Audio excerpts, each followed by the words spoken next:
Hello, everybody. My name is Dee, and welcome to Books and Quirks. Today is Friday, so it's time for our Friday reads.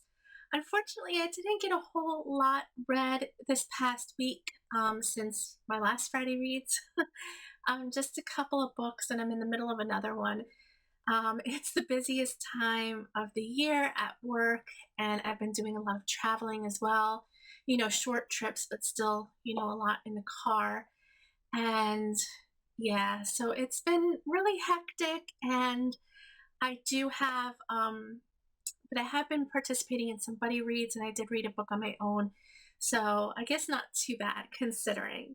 But yeah, let me just get right into it. I'll tell you what I finished and what I plan on reading this coming weekend. So if you watched my last Friday reads, I had said that I was in the middle of a buddy read, and that was The Plot Against America by Philip Roth. This is an alternate history book.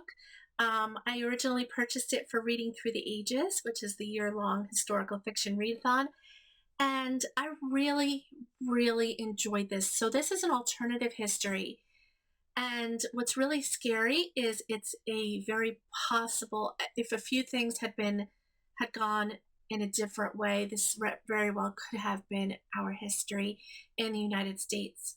So this follows a Jewish family. It's told from the point of view of the son, who has the same name as the author, Philip, and it's told in the years 1941 and 1942. So in 1941, Roosevelt was defeated by Charles Lindbergh, the famous aviator, for a presidency.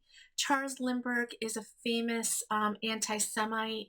He was very much a supporter of Hitler and of the Nazis and all of that. So him becoming president, it started a new kind of regime of, instead of going against the Axis powers, Germany, Italy, and Japan, the United States became an ally of Germany. President Lindbergh, in this book, President Lindbergh was friends with Hitler, very much supported Hitler. It was very horrific to read this. And it's told from the point of view of a Jewish family. So as this book goes forward, in kind of cahoots with Hitler, they're very much turning anti-Semitic in the country, and the Jews start being persecuted. It's a very gradual thing as the book goes on. It starts with little persecutions in the beginning after Lindbergh was elected president, and then those persecutions escalate into very horrific things.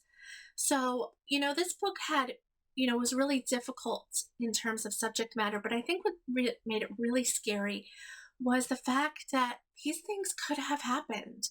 And it really is scary to think about that. But I really liked the way this author kind of laid out the foundation. There were some info dumpy parts, but I actually didn't mind that. It's kind of like reading a history book, and I'm a history nerd, so I like those parts in these types of books. And then you had, the family's story told from Philip's point of view. So I really enjoyed this. We finished it on Monday, and yeah, just really, really good book in my opinion. And it is a bestseller. If you're interested in World War II history or alternative history, I would give this a shot because it's really a well-written book in my opinion. Another book that I finished during the week, and this is a series that I've mentioned so many times on my channel, and this is a series that I reread at least once a year, and it's usually around the fall, and that is A Discovery of Witches by Deborah Harkness. This is a fantasy and a romance as well. So this follows it follows a lot of characters, but the main character are Diana, who is a reluctant witch. Diana Bishop, so she is descended from the famous, bishop who was hanged during the Salem witch trials. But she has had some bad run-ins with magic, growing up. So she has grown up, and when she starts, she's an Oxford Fellow. She has grown up trying to trying to not use magic and turning away from her magical gifts. And she meets a vampire. In this book, there are vampires, demons, and witches. She meets a vampire, Matthew de Claremont, who she meets while she works as a fellow in the Oxford Library. Let me start there. And she calls a book. She calls a rare manuscript because she's doing research for some upcoming projects that she has. And lo and behold, this book has a spell on it. And she meets the conditions of the spell. When she lays her hands on the book sighed. And that's how the story begins. So it's really good. The vampire, Matthew, is, every creature, whether it be vampire, demon, or witch, has been trying to get this book for centuries. And it's been hidden. But for some reason, Diana was able to, call it up without a problem. So he kind of sees her. They meet from there. There's a spark almost instantaneously, and it's just a really good romance. This is historical fiction. There are different time periods. The second book is, or I should say the second book is historical fiction. The first book takes place in the present, but the second one goes back in time and takes place during Elizabethan England. Can't even speak today, oh my goodness. But yes, I fully enjoy this book. It says, deep in the heart of Oxford's Bodleian Library, Diana Bishop, a young scholar and descendant of witches, unearths an enchanted alchemical manuscript. Wanting nothing to do with sorcery, she banishes the book to the stacks. But her discovery has set a fantastical underworld stirring, and soon a horde of demons, witches, and other creatures descend upon the library. Among them is the enigmatic Matthew Claremont, a vampire with a keen interest in the book. Equal parts history and magic, romance, and suspense.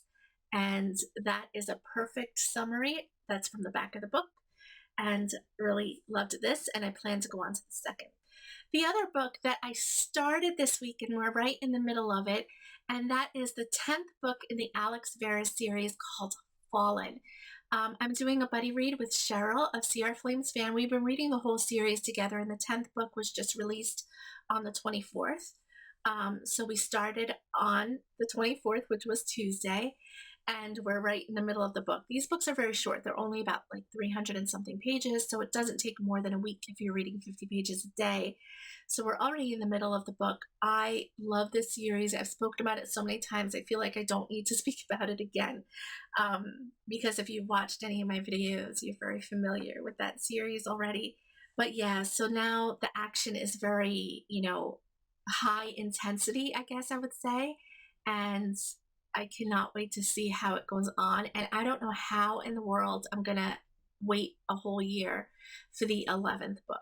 I've been very fortunate so far, being able to read one after the other, but now there's more books after the 10th, and it's going to be a year to wait for the 11th. So I don't know how I'm going to do that, but that's what I'm currently in the middle of, and that's what I'll be continuing on this weekend.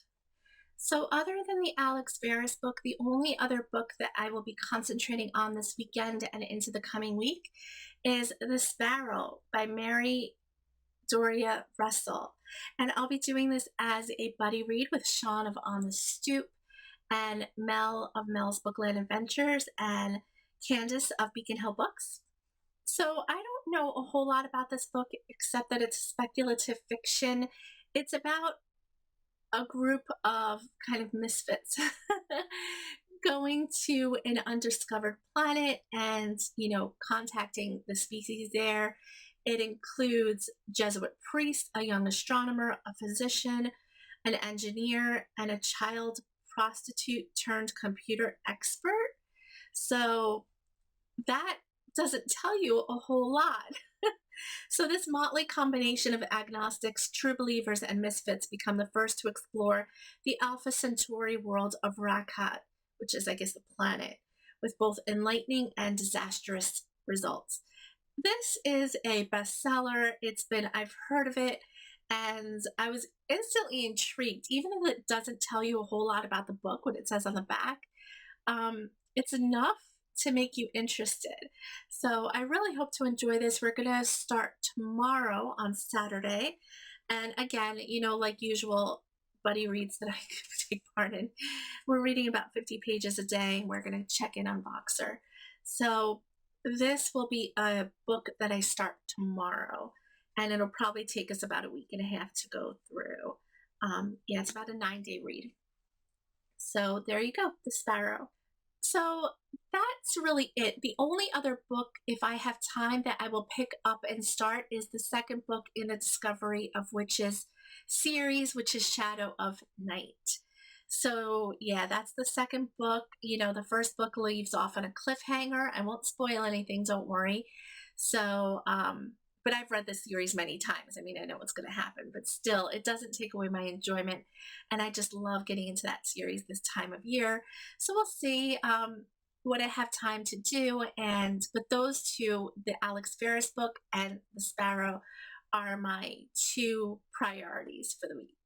Anyway, I hope you all have a wonderful weekend, and I will see you all very, very soon.